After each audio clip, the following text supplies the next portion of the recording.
Alhamdulillahilladzi hadzana li hadza wa ma kunna linahtadiya laula an hadanallah. Asyhadu an la ilaha illallah wahdahu la syarikalah wa asyhadu anna Muhammadan abduhu wa rasuluhu alladzi la nabiyya ba'dah. Pemirsa yang berbahagia, kita sering mendengar orang soleh, dan biasanya orang soleh itu diidentikan dengan orang-orang yang dekat dengan Allah. Dengan kata lain, di masyarakat kita orang-orang soleh itu sering digambarkan sebagai seorang yang paham terhadap ilmu agama, atau istilah yang lain adalah kiai, ustadz, ajengan. Sering kita melihat dan mendengar bahwa gambaran orang soleh itu lahir dari sosok-sosok pesantren.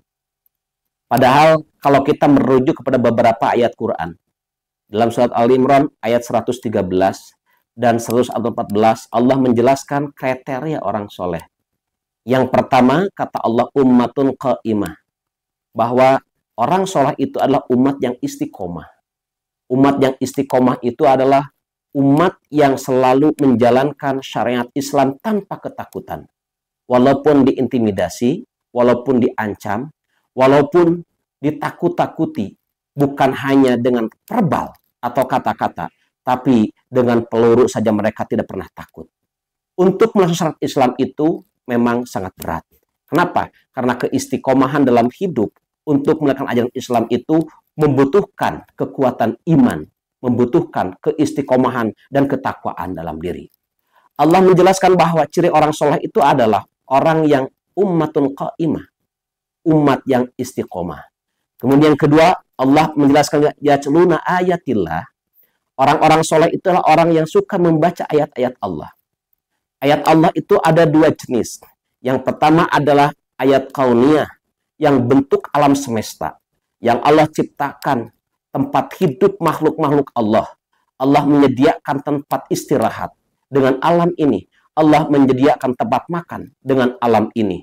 Allah pun menyediakan tempat anak pinak makhluk di alam ini.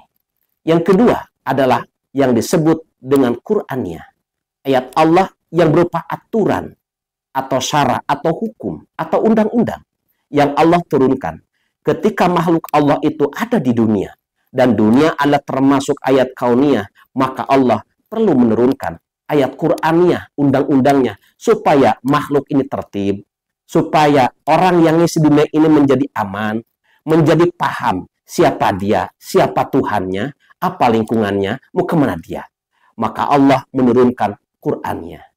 Pemirsa bahagia, antara ayat Qur'annya dan ayat kaunnya itu harus seimbang dalam kajiannya. Tapi kebanyakan orang selalu berpikir bahwa ayat kaunnya lebih menguntungkan daripada ayat Qur'annya.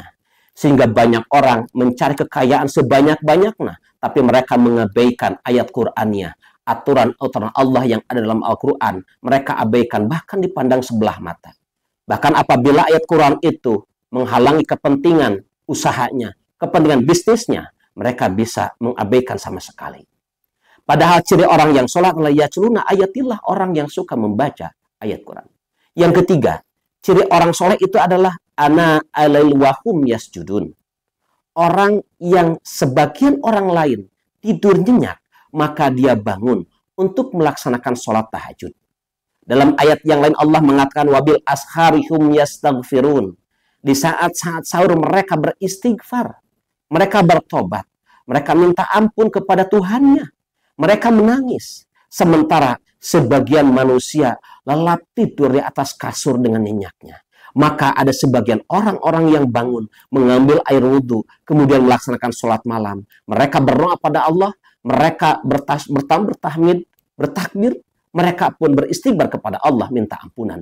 Maka yang ketiga adalah orang yang berani bangun malam untuk melaksanakan sholat tahajud. Ana alail wahum yasjudun. Yang keempat, wa yu'minuna billahi wal yaumil akhir. Bahwa orang yang beriman itu, orang yang soleh itu adalah orang yang beriman kepada Allah dan hari akhir. Iman kepada Allah itu tidak perlu ada pembuktian. Tapi iman kepada Allah cukup dengan pendekatan hati saja. Karena bagaimanapun kita memahami zat Allah itu tidak akan bisa dipahami oleh kita. Karena kita dengan Allah sangat berbeda.